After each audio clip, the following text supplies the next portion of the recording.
આજે આપણે standard 12th એમાં ચેપ્ટર નંબર 1 છે સજીવોમાં પ્રજનન એ ચાલુ કરીએ. તો પહેલાં તો આપણે જોઈએ તો કે સજીવોમાં પ્રજનન તો કે અલગ અલગ પ્રજનન પદ્ધતિ છે. આ ચેપ્ટરમાં આપણે પ્રજનન વિશે વધારે ડીપમાં સમજવાનું છે, બરાબર છે. તો કે પ્રજનન શું છે? તો કે પ્રજનન જૈવ રાસાયણિક પ્રક્રિયા અથવા દેહધાર્મિક ક્રિયા કે જેના વડે સજીવ પોતાના જેવો જ બીજો સજીવ એટલે કે સંતતિ ઉત્પન્ન કરી શકે તેને શું કહેશું આપણે? પ્રજનન. અને આ પદ્ધતિને શું કહેશું આપણે? પ્રજનન પદ્ધતિ.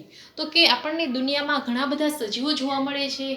એકકોષીય જોવા મળે છે, એનાથી ઉચ્ચ જઈએ તો કે બહુકોષીય સજીવો જોવા મળે છે, વનસ્પતિ, પ્રાણીઓ વગેરે અલગ અલગ પ્રકારના સજીવો આપણને વસવાટ કરતા જોવા મળે છે, બરાબર છે.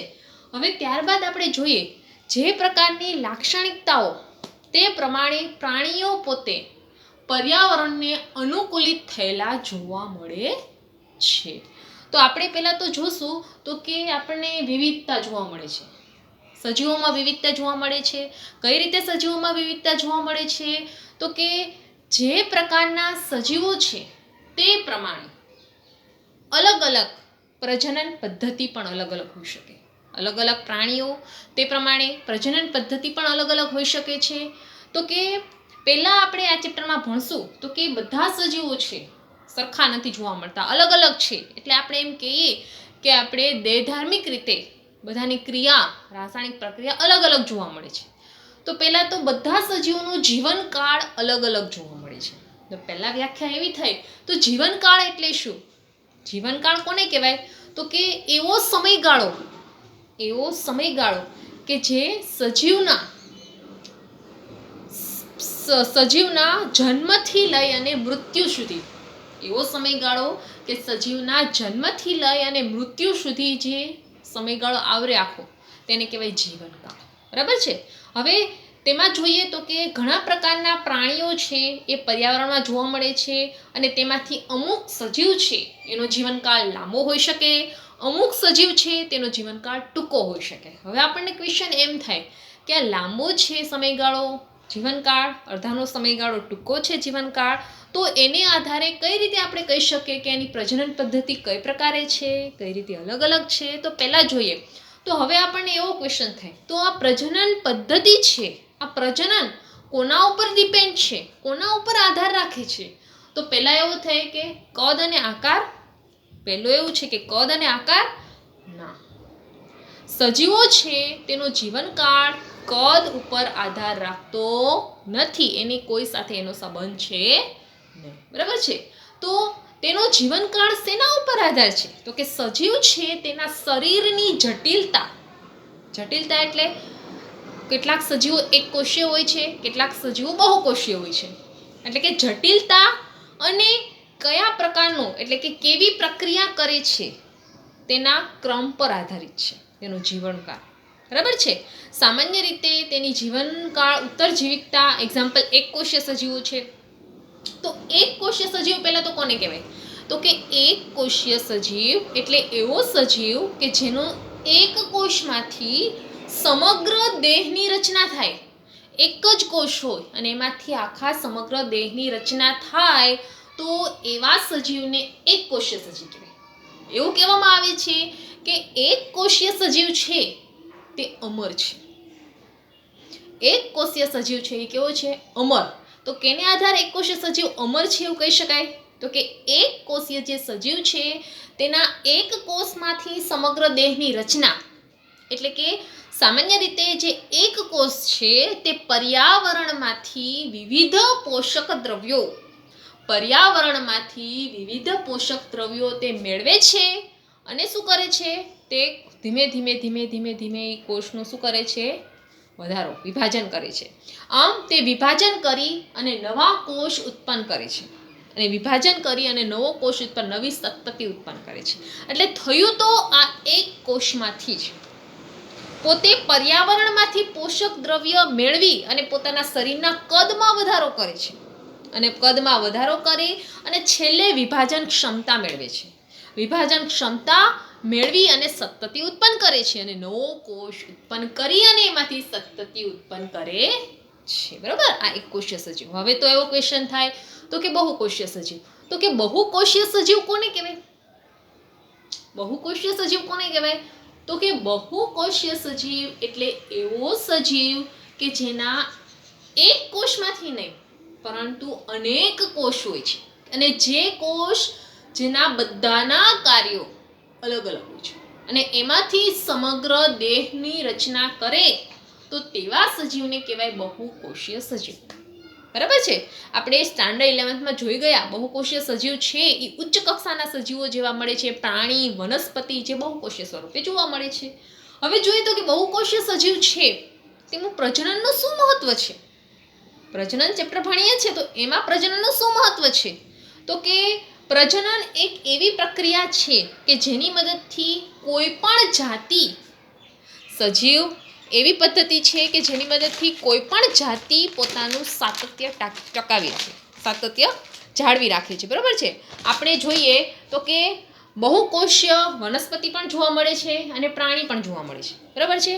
હવે જોઈએ તો કે સામાન્ય રીતે બહુકોષીય સજીવ છે ધીમે ધીમે જન્મ થાય પછી મૃત્યુ પામે, એક પછી એક મૃત્યુ પામતા જાય અને ધીમે ધીમે એક ટાઈમ એવો આવે છે કે જે પોતાનું જે સંખ્યા ધીમે ધીમે ઓછી થાય છે, કાળક્રમે તેની સંખ્યા ઓછી થતી જાય છે અને ધીમે ધીમે તે નાશવંત થાય છે. પણ પ્રજનન એક એવી પ્રક્રિયા છે કે જે નાશ થાય એની પહેલા નવી સંતતિ ઉત્પન્ન કરી શકે અને જેને કારણે તે પોતાનું સાતત્ય ટકાવી રાખે. પર્યાવરણમાં સાતત્ય ટકી રહે, પર્યાવરણમાં પોતાની ઉત્તરજીવિતતા ટકાવી રાખે. તો કે અમુક બધા પ્રાણીઓ, મેં તમને કીધું કેટલાક પ્રાણીઓ છે તેનો સમયગાળો લાંબો હોય છે, ઘણા પ્રાણીઓ છે એનો જીવનકાળ લાંબો હોય છે, ઘણા પ્રાણીઓ છે તેનો જીવનકાળ ટૂંકો હોય છે. તો તમને બુકમાં આપ્યા છે થોડાક કે કયા પ્રાણીઓનો જીવનકાળ કેટલો છે. તો એક્ઝામ્પલ હાથી છે તેનો જીવનકાળ કીધો છે 70 વર્ષ. 70 વર્ષ સુધી જીવી શકે હાથી. બરાબર છે. પછી ગુલાબ છે તેનો જીવનકાળ છે 10 વર્ષ. એના પછી કૂતરો છે તેનો જીવનકાળ છે 10 થી 13 વર્ષ. બરાબર છે. પતંગિયું 1 થી 2 અઠવાડિયા, કાગડો 15 વર્ષ, ગાય 18 થી 22 વર્ષ, પોપટ 140 વર્ષ અને ત્યારબાદ તમને કીધું છે મગર 60 વર્ષ અને ઘોડો 25 થી 30 વર્ષ જીવી શકે છે. ફળમાખી 40 થી 50 દિવસ અને ડાંગરનો છોડ 3 થી 7 મહિના, કાચબો 100 થી 150 વર્ષ અને વડનું વૃક્ષ 200 થી 300 વર્ષ. બરાબર છે. આટલું વર્ષ જીવી શકે છે. હવે તો મેં તમને એમ કીધું કે પ્રજનન પદ્ધતિ તેના કદ ઉપર આધાર નથી રાખતી. તો આપણે એવું કીધું તો કોના ઉપર પ્રજનન પદ્ધતિ આધાર રાખે છે? તો મેં તમને એમ કીધું તેના શરીરની જટિલતા ઉપર આધાર રાખે છે. સજીવની રચના છે, તેની પેશી છે. પેશી શેમાંથી બને? તો આપણને ખબર છે કોઈ પણ સજીવ છે એ પહેલા એક કોષીય હોય કે બહુકોષીય, પહેલા ક્યાંથી શરૂ થશે? કોષ. રચનાત્મક, આપણે એમ કહીએ ને કોઈ પણ સજીવનો રચનાત્મક અને ક્રિયાત્મક એકમ કોષ છે. કોષ ભેગા મળી અને શું બનાવશે? પેશી. અને પેશી ભેગું મળીને શું બનાવશે? અંગ. અને એનામાંથી અંગતંત્રની રચના કરે છે. બરાબર છે. એના ઉપર આધારિત છે. તેના પ્રજનન પદ્ધતિ સજીવના કદ ઉપર આધાર રાખતી નથી. બરાબર છે. હવે જોઈએ તો કે પ્રજનનની કેટલીક લાક્ષણિકતાઓ.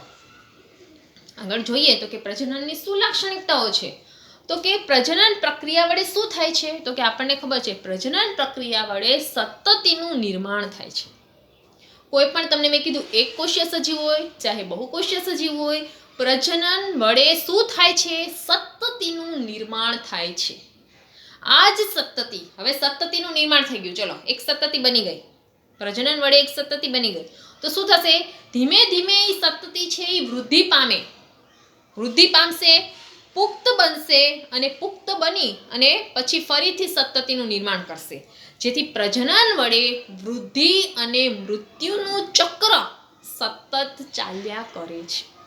સતત ચાલ્યા એટલે મેં તમને સમજાવ્યું એ રીતે કોઈ પણ સંતતિ છે પહેલા સંતતિનું નિર્માણ થયું, ધીમે ધીમે એની વૃદ્ધિ થઈ, પર્યાવરણમાંથી પોષણ મેળવી એની વૃદ્ધિ થાય પછી શું થશે? ધીમે ધીમે પુખ્ત બનશે, પુખ્ત બની ફરી તે પ્રજનન માટે સક્ષમ બની જશે, ફરી પ્રજનન કરી વૃદ્ધિ થશે, આગળ સંતતિનું નિર્માણ કરશે. આમ તો કે મૃત્યુ અને વૃદ્ધિ સતત જીવનચક્ર સજીવનું ચાલ્યા જ રાખે છે. આ પહેલી લાક્ષણિકતા. Okay, done. ચલો બીજું, સંતતિના સર્જન વડે, સંતતિનું સર્જન થઈ ગયું, એના વડે કોઈ પણ જાતિ પેઢી દર પેઢી સાતત્યતા જાળવી રાખે છે. એક્ઝામ્પલ, એક પેઢી છે, હવે મેં તમને એમ કીધું પ્રજનન વડે કોઈ પણ સજીવ છે તેનું સાતત્ય ટકાવી રાખે છે. નકર તો જુઓ, પ્રજનન પદ્ધતિ ન હોય તો કોઈ પણ સજીવ ઉત્પન્ન થયો, પછી ધીમે ધીમે ધીમે પુખ્ત બન્યો, વૃદ્ધિ થઈ અને કાળક્રમે મૃત્યુ થઈ ગયું. પણ જો પ્રજનન ન હોય તો એની જાતિ કેવી થઈ જાય? લુપ્ત થઈ જાય. પણ પ્રજનનની એક લાક્ષણિકતા છે કે સંતતિના સર્જન વડે, સંતતિનું સર્જન થાય છે, એના વડે કોઈ પણ જાતિ પેઢી દર પેઢી તેનું સાતત્યતા જાળવી રાખે છે. એક પેઢી આપણે એમ કહીએ ને, આ મારી પેઢી છે, મારા દાદાની પેઢી, એના પછી પપ્પા આવ્યા, પછી હું આવ્યા, એમ પેઢી દર પેઢી સાતત્ય જાળવી રાખે છે. અને એટલે કે ધીમે ધીમે શું જોવા મળે છે કે સજીવની સંખ્યામાં વધારો થાય છે. અને આ પદ્ધતિ પ્રજનનની છે ક્યારે કરવામાં આવે છે? તો કે મૃત્યુ પહેલા. ક્લિયર? બીજું. ઓકે, ત્રીજું, તો કે પ્રજનનની જનનિક ભિન્નતાનું નિર્માણ થાય છે. જનનિક ભિન્નતા એટલે કે આપણને ખબર છે સામાન્ય રીતે પ્રજનનની બે પદ્ધતિઓ છે, અલિંગી પ્રજનન અને લિંગી પ્રજનન. તો કે અલિંગી પ્રજનન એટલે ધીમા દરે થાય છે, અને જ્યારે લિંગી પ્રજનન છે એ ઝડપથી દરે થાય છે. આમાં શું થાય છે? નવા નવા પ્રકારના જનીન સંયુગ્મન, બે જનીન હોય છે, નર અને માદા, એનું સંયુગ્મન થાય છે અને એમાંથી યુગ્મન જ બને છે, ફલિતાન બને છે, અને એમાંથી વિકાસ થાય છે. આવું હોય છે. બરાબર છે? આ ત્રીજું. હવે એના પછી ચોથું છે લાક્ષણિકતા, તો કે જીવંત વિશ્વની વિવિધતાનું સર્જન. હવે પેઢી દર પેઢી સતત, એટલે કે એક પેઢીમાં લક્ષણો બીજામાં ઉતરી આવે, બીજામાંથી ત્રીજામાં, આમ પેઢી દર પેઢી લક્ષણો તો ઉતરી આવે છે, બીજું વિવિધતા સર્જાય છે. જીવંત વિશ્વની વિવિધતાનું સર્જન એટલે કે અલગ અલગ પ્રકારના સજીવ, સૂક્ષ્મ જીવો, ફૂગ, પ્રાણીઓનું મૂળ કારણ શું છે? આ બધા અલગ અલગ પ્રકારના સજીવો, વનસ્પતિ, બધું પૃથ્વી ઉપર આવ્યું, એનું મૂળ કારણ શું છે? તો કે પ્રજનન છે. ક્લિયર? ડન. હવે જોઈએ તો કે પ્રજનન એક અતિ જરૂરિયાત છે, જરૂરિયાતવાળી પદ્ધતિ છે, જે સજીવની જાતિ અને લક્ષણો જાળવા માટે જરૂરી છે. હવે તો કે આ લાક્ષણિકતા થઈ 4. બરાબર છે? હવે આપણે જોઈએ 4, એના પછી જોઈએ તો કે હવે પ્રજનન માટે કયા કયા પરિબળો જવાબદાર છે, કયા કયા પરિબળો કે જેના માટે પ્રજનન જરૂરી છે. બરાબર છે? તો હવે પહેલે આપણે જોઈએ તો કે સામાન્ય રીતે જ્યારે કોઈ પણ સજીવ છેવટે નિર્માણ તો ક્યાંથી થાય છે? કોષમાંથી. એટલે કે જ્યારે કોઈ પણ સજીવ અથવા કોષનું નિર્માણ કરવાની પદ્ધતિ તે ખૂબ જટિલ છે. હવે કોષમાંથી સજીવ આપણે આખો બનાવવો છે તો એ પ્રક્રિયા ઘણી જટિલ છે.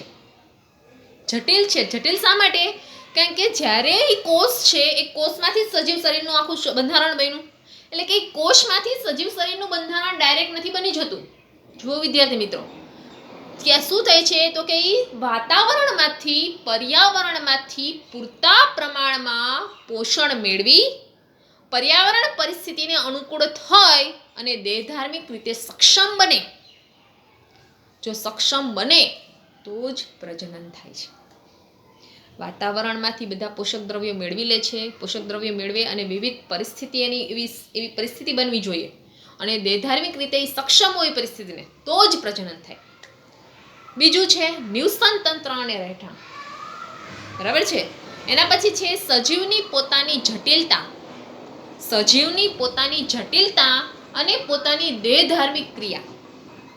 એના પછી તો કોઈ આજુબાજુનું પર્યાવરણ, એની આજુબાજુની પર્યાવરણ છે એ પણ ઇફેક્ટ કરે, તો કે એની આજુબાજુની આબોહવા છે, એની પરિસ્થિતિ કેવી છે એ પણ ઇફેક્ટ કરે, એના ઉપર એ ડિપેન્ડ છે. બરાબર છે?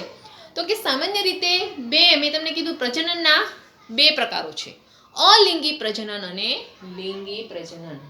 આ બધું 11th આવી ગયું છે, પરંતુ આપણે થોડુંક ડીપમાં ભણવાનું છે.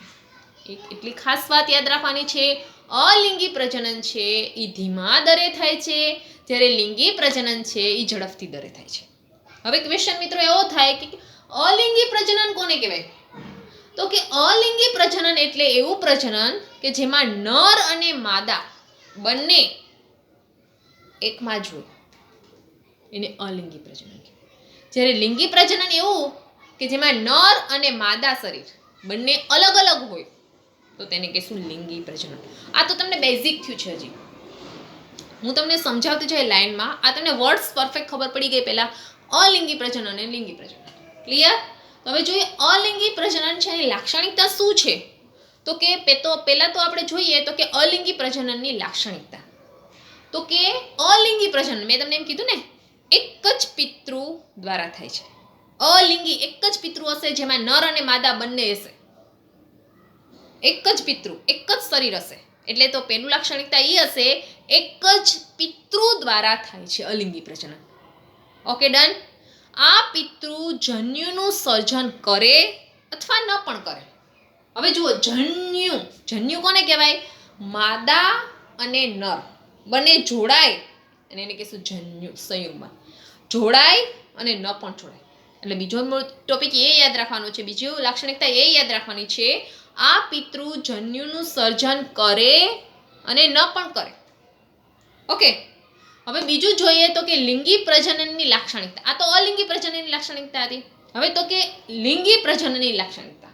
તો વિદ્યાર્થી મિત્રો, મેં તમને એમ કીધું કે લિંગી પ્રજનન છે એક એવી પ્રજનન પદ્ધતિ છે કે એમ ઝડપી દરે થાય છે, ઝડપથી થાય છે. બીજું, બે પિતૃઓ, મેં તમને કીધું ને, નર અને માદા બંનેના શરીર અલગ અલગ જોવા મળે છે. એટલે કે બે પિતૃઓ થયા લિંગી પ્રજનનમાં. એટલે કે બે પિતૃઓ દ્વારા ચોક્કસ પ્રકારના જન્યુનું સર્જન થાય છે. બે પિતૃ એટલે સમજો, એક તો નર હશે અને એક તો માદા હશે. ઓકે. નર હશે તો નર જન્યુનું નિર્માણ, માદા હશે તો માદા જન્યુનું નિર્માણ. ક્લિયર? એટલે પહેલો મુદ્દો એવો છે, બે પિતૃઓ દ્વારા ચોક્કસ પ્રકારના જન્યુનું સર્જન થાય છે. એક્ઝામ્પલ, નર હોય પિતૃ તો નરજન્યુ, માદા હોય તો માદાજન્યુ. ઓકે. હવે જોઈએ, આ બે માદાજન્યુ બે બની ગયા પહેલો. હવે નર અને માદાજન્યુઓ છે એનું નિર્માણ થઈ ગયું.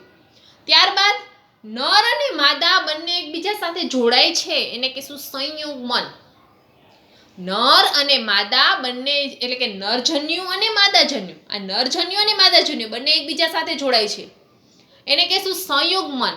જ્યારે બંને એકબીજા જ્યારે જોડાય ત્યારે ફલિતાંડનું નિર્માણ કરે છે. શું નિર્માણ થાય છે? ફલિતાંડનું નિર્માણ.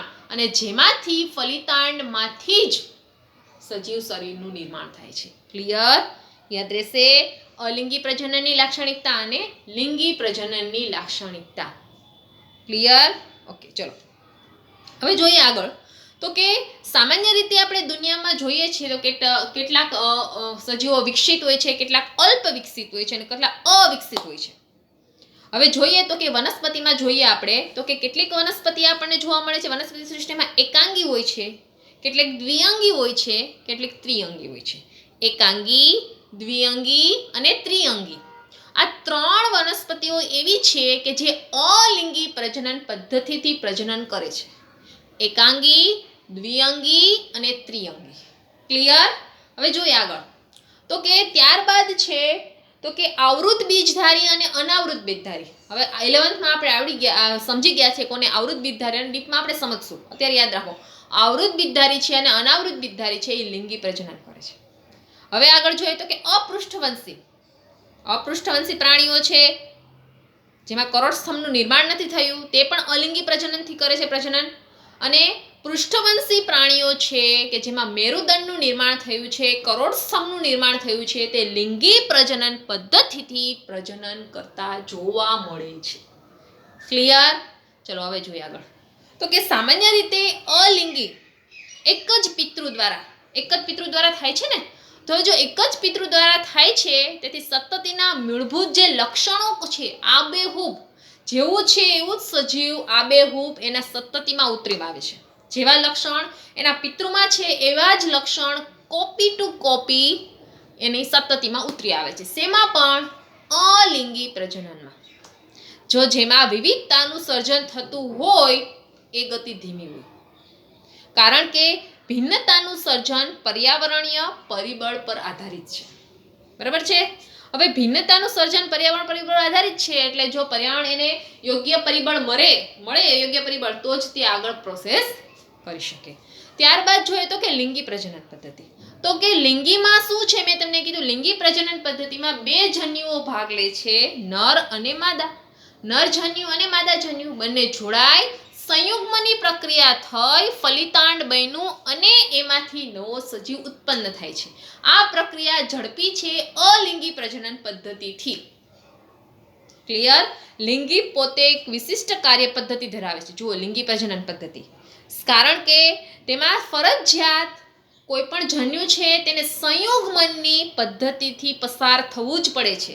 સંયુગ્મન એટલે કે નર જન્યુ અને માદા જન્યુ બંને જોડાય અને જે સંયુગ્મન બને, જન્યુ જનન પદ્ધતિ દરમિયાન જનનિક ભિન્નતાની ઘટના આપણે સ્ટાન્ડર્ડ 11માં જોયું હતું, ચેપ્ટર નંબર 7 કે 8 હતું. એમાં અર્ધીકરણની પ્રક્રિયા હતી કે જેમાં નર અને માદા પ્રક્રિયા દરમિયાન વ્યતિકરણ થાય. વ્યતિકરણને કારણે શું જોવા મળે છે? પુનઃ સંયુગ્મન થાય અને જેને કારણે પિતૃઓના લક્ષણો પેઢી દર પેઢી એના સંતતિમાં ઉતરી આવે. એ આગળ જોયું હતું, બરાબર?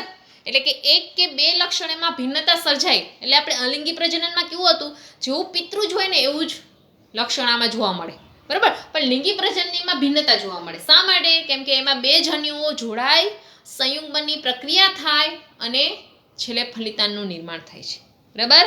અને ત્યાર જોઈએ તો કે ભિન્ન કક્ષાના સજીવો છે, અલગ અલગ કક્ષાના સજીવો છે, એમાં અલિંગી પ્રજનન અને નિમ્ન કક્ષાના સજીવો છે એમાં મોસ્ટલી અલિંગી પ્રજનન થાય છે, અને જે ઉચ્ચ કક્ષાના સજીવો છે તેમાં લિંગી પ્રજનન પદ્ધતિથી પ્રજનન થાય છે. તો આપણે હવે ડીપમાં જોશું અલિંગી પ્રજનન પદ્ધતિના કેટલા પ્રકાર છે. તો કે આપણે અલિંગી અને લિંગી પ્રજનન પદ્ધતિના કેટલા પ્રકાર છે એ જોશું. તો પહેલા તો એટલી આપણે ખાસ ખબર પડવી જોઈએ કે અલિંગી પ્રજનન એટલે કે કેવી પ્રક્રિયા છે? ધીમા દરે ચાલતી પ્રક્રિયા છે. શા માટે ધીમા દરે ચાલતી પ્રક્રિયા છે? કેમ કે જેને અલિંગી પ્રજનન પદ્ધતિ છે એ નિમ્ન કક્ષાના સજીવોમાં જોવા મળે છે, અપૃષ્ઠવંશી પ્રાણીઓમાં જોવા મળે છે, અને જેની પાસે એક કોષ છે એ કોષ છે તેને વ્યવસ્થિત પર્યાવરણમાંથી વિવિધ પોષક દ્રવ્યો મળે ત્યારબાદ જ તે આ પ્રક્રિયા આગળ ચાલે છે. એટલા માટે ધીમી પ્રક્રિયા છે. જ્યારે લિંગી પ્રજનન પદ્ધતિ છે તે કેવી પ્રક્રિયા છે? ઝડપથી થાય છે અને પેઢી દર પેઢી તેના લક્ષણો જળવાઈ રહે છે. હવે જોઈએ સર્જન પામતી સંતતિ, આબેહૂબ અલિંગી પ્રજનન પદ્ધતિ આપણે સ્ટાર્ટ કરીએ છીએ, બરાબર છે? તો કે એક જ પિતૃ દ્વારા થતું સતત એનું નિર્માણ, એનું પરિણામ છે અલિંગી પ્રજનન પદ્ધતિ. એક જ પિતૃ દ્વારા સર્જન પામતી સંતતિ આબેહૂબ, જેવી હોય એવી આબેહૂબ, એકબીજા જેવી જ નહીં પરંતુ તેના પિતૃ જેવી જ, જેવો પિતૃ હશે એવી જ એની સંતતિ જોવા મળશે, બરાબર છે? આમ આ બધી જ સંતતિઓને જનનિક રીતે અને બધી જ રીતે એના પિતૃને મળતી આવતી હશે, જેથી પોતાના પિતૃ જેવું એક સમાન હોય છે, જેને કહેવાય જનનિક પ્રતિકૃતિ, ક્લોન કહેવાય. આબેહૂબ તેના પિતૃને મળતી આવે તેને કહેવાય જનનિક પ્રતિકૃતિ અથવા ક્લોન પણ કહેવામાં આવે છે. ક્લોન, બરાબર છે? યાદ રાખજો, જેવા પિતૃ હોય એનો એવા જ આબેહૂબ પ્રતિકૃતિ સંતતિમાં ઉતરી આવે, એવા જ લક્ષણો કોપી ટુ કોપી, એ જ નહીં પણ એના જેવા જ, તો એને ક્લોન કહેશું, બરાબર છે? હવે તો યાદ રાખો, દરેક એક કોષીય સજીવ, મેં તમને કીધું ને એક કોષીય સજીવો કે અલિંગી પ્રજનન પદ્ધતિ શેમાં આવે? તો કે એક કોષીય સજીવ છે જે નિમ્ન કક્ષાના સજીવો છે તે અલિંગી પ્રજનન દ્વારા પ્રજનન કરે છે. એક્ઝામ્પલ યાદ રાખો, મોનેરા અને પ્રોટિસ્ટા. સ્ટાન્ડર્ડ 11માં આપણે ભણી ગયા છીએ. નિમ્ન કક્ષાના સજીવો કોણ અલિંગી પ્રજનન કરે છે? તો મોનેરા અને પ્રોટિસ્ટા. તો કે એના પછી જોઈએ તો કે સરળ કક્ષાના આયોજન ધરાવતી વનસ્પતિ કે પ્રાણીઓ, સરળ કક્ષાના આયોજન ધરાવતી વનસ્પતિ કે પ્રાણીઓ પણ અલિંગી ભાગ્યે જ કરે છે, લિંગી પ્રજનન પદ્ધતિ ધરાવે છે. એટલે કે અલિંગી પ્રજનન પદ્ધતિ બહુ ઓછા કરે છે, મોટાભાગના બધા લિંગી પ્રજનન પદ્ધતિ કરાવે છે, બરાબર છે? હવે જોઈએ તો કે અલિંગી પ્રજનન પદ્ધતિ છે એના પ્રકારો. તો કે 6 પ્રકાર છે અલિંગી પ્રજનન પદ્ધતિ. એના કેટલા પ્રકાર છે? 6. યાદ રાખજો, પહેલો પ્રકાર છે સામાન્ય વિભાજન, બીજો પ્રકાર છે બીજાણુ દ્વારા, ત્રીજો પ્રકાર છે કલિકા સર્જન, ચોથો છે અવખંડન, પાંચમો સહજીવન અને છઠ્ઠો છે વાનસ્પતિક પ્રસર્જન દ્વારા. પહેલા તો ખાસ યાદ રાખો, અલિંગી પ્રજનનના પ્રકારો 6 છે. કેટલા છે? 6. સામાન્ય વિભાજન, એકમાંથી બે થવું, બીજાણુ દ્વારા કલિકા સર્જન, અવખંડન, સહજીવન અને છેલ્લું છે વાનસ્પતિક પ્રસર્જન દ્વારા. નામ યાદ રહી જાય પછી આપણે જોઈએ આગળ. તો પહેલું છે વિભાજન. પહેલું જોઈએ તો કે વિભાજન.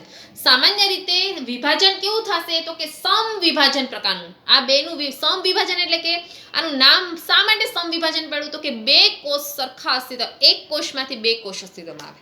તો મેં તમને આગળ કીધું ને અલિંગી પ્રજનન નિમ્ન કક્ષાના સજીવોમાં જોવા મળે છે અને એ કેવા હોય છે? એક કોષીય. તો એક્ઝામ્પલ આપણે લેવાનું છે આમાં સમવિભાજનમાં અમીબા. જુઓ એક આપણી પાસે એક્ઝામ્પલ અમીબા છે. અમીબાની વચ્ચે શું આવશે? કોષ કેન્દ્ર. કોષ કેન્દ્રની બહાર શું આવશે? કોષ રસ. બરાબર છે? બહાર શું આવશે? કોષ રસ. હવે શું થાય છે? ધીમે ધીમે આ કોષ રસ બહારના પર્યાવરણમાંથી કોષ રસ કોષ કેન્દ્ર મેળવી અને ધીમે ધીમે શું થાય છે? કોષ કેન્દ્ર મોટું થતું જાય છે. પેલા એક્ઝામ્પલ અમીબા છે એનું કોષ કેન્દ્ર નાનું છે, બહારના ભાગમાં કોષ કેન્દ્ર છે. હવે ધીમે ધીમે બહારથી કોષ રસ ચૂસી અને ધીમે ધીમે કોષ કેન્દ્ર પોતાનું કદમાં વધારો કરે છે. હવે કોષ કેન્દ્ર મોટું થઈ ગયું, ત્યારબાદ એ મોટા કોષ કેન્દ્રનું વિભાજન થાય છે વચ્ચેથી. અને કેવું વિભાજન? તો કે સમભાજન પ્રકારનું. એટલે કે એ એક જ કોષ છે, એમાંથી બે કોષો બનશે અને બંને કેવા હશે? સરખા. તો કે સમવિભાજન પ્રકારનું વિભાજન થશે. પહેલા સ્ટાર્ટિંગ શું જોયું? એક અમીબા છે, તેમાં કોષ કેન્દ્ર હાજર છે, વચ્ચે એક જ છે એટલે એક કોષી આપણે કીધું. બરાબર છે? આજુબાજુ શું છે? કોષ રસ જોવા મળે છે. હવે ધીમે ધીમે જે કોષ કેન્દ્ર છે આજુબાજુમાંથી કોષ રસ મેળવી કોષ કેન્દ્રમાં વધારો કરશે, કદમાં વધારો કરશે. હવે કોષ કેન્દ્રના કદમાં વધારો થઈ ગયો તો હવે શું જોવા મળશે? કોષ કેન્દ્રના કદ વધી ગયું. હવે ધીમે ધીમે એ કોષ કેન્દ્ર કદમાં વધી ગયું, એ સંભાજનની પ્રક્રિયા કરશે, વચ્ચેથી સંભાજન થશે એટલે બે બાળકોષો અસ્તિત્વમાં આવશે. વચ્ચેથી બે એટલે કે બે અમીબા અસ્તિત્વમાં આવશે. અને જે બે અમીબા અસ્તિત્વમાં આવી તે સેમ ટુ સેમ પિતૃ જેવી જ હશે. આપણે જોઈએ ને અલિંગી પ્રજનન પદ્ધતિ કેવી છે? ધીમી. એ એક કોષ છે એ ક્યારે પોતાના શરીર કદમાં વધારો કરશે તો કે એવા બાહ્ય પર્યાવરણ તેના માફક આવશે, પોષક દ્રવ્યો મેળવી, બહારના પર્યાવરણમાંથી પોષક દ્રવ્ય મેળવી અને પછી પોતાના કદમાં વધારો કરે છે ને. પણ એ અનુકૂલિત હોવું જોઈએ, આબોહવાકીય નિવસન તંત્ર પ્રમાણે એ અનુકૂલિત હશે ત્યારે જ એના કદમાં વધારો થશે. બરાબર છે? સમવિભાજનમાં શું ખાસ યાદ રાખવાનું છે? અમીબા. એક અમીબા છે, કોષ કેન્દ્ર સાઈઝમાં વધી અને બે સરખા અમીબા જોવા મળે છે, કોષ સંભાજન. બરાબર? બીજું છે બહુભાજન. જેવું સંભાજન છે એવું જ સેમ બહુભાજન. હવે સંભાજનમાં એવું થયું હતું કે એક કોષમાંથી બે કોષ અસ્તિત્વમાં આવ્યા હતા, બે અમીબા બાળકોષ આવ્યા હતા ને અસ્તિત્વમાં, બે બાળકોષ. પણ બહુભાજનમાં એવું જોવા મળશે, એક્ઝામ્પલ તમારે બહુભાજનમાં યાદ રાખવાનું છે પ્લાઝ્મોડિયમ.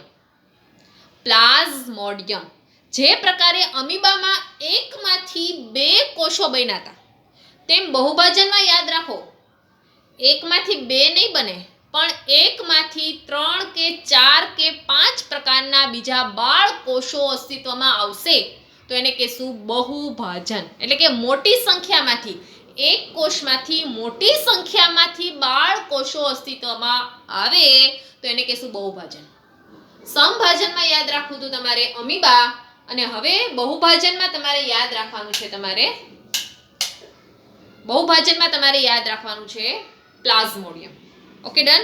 હવે એના પછી છે અસંભાજન. સંભાજનમાં શું થતું હતું? બે જે બાળકોષો અસ્તિત્વમાં આવ્યા હતા તેના શરીર, કદ અને બધું સરખું જોવા મળ્યું હતું. જ્યારે અસમવિભાજનમાં જે બે બાળકોષો આવશે અસ્તિત્વમાં તેના એક્ઝામ્પલ તમારે યાદ રાખવાનું છે યીસ્ટ. શું યાદ રાખવાનું છે? યીસ્ટ. તો કે એમાં બે બાળકોષોમાં છે એમાંથી એકનું કદ મોટું હશે, એકનું કદ નાનું હશે. એકનું એક્ઝામ્પલ જુઓ, એક યીસ્ટ છે, યીસ્ટની અંદર કોષ કેન્દ્ર છે, કોષ રસ મેળવી કોષના કદમાં વધારો થશે, પછી એનું વિખંડન થશે, એક મોટા કદનું બનશે, એક નાના કદનું બનશે. બરાબર છે? આ મોટા કદનું અને નાના કદનું બન્યું એટલે એને કહેશું અસમવિભાજન. બરાબર છે? અને જે બે બાળો અસ્તિત્વમાં આવ્યા એમાંથી નાનું છે એને કહેશું કલિકા. બે કોષ કેન્દ્ર બન્યા ને, બે કોષ અસ્તિત્વમાં એને કહેવું કલિકા. યાદ તમારે શું રાખવાનું છે? ઈષ્ટ.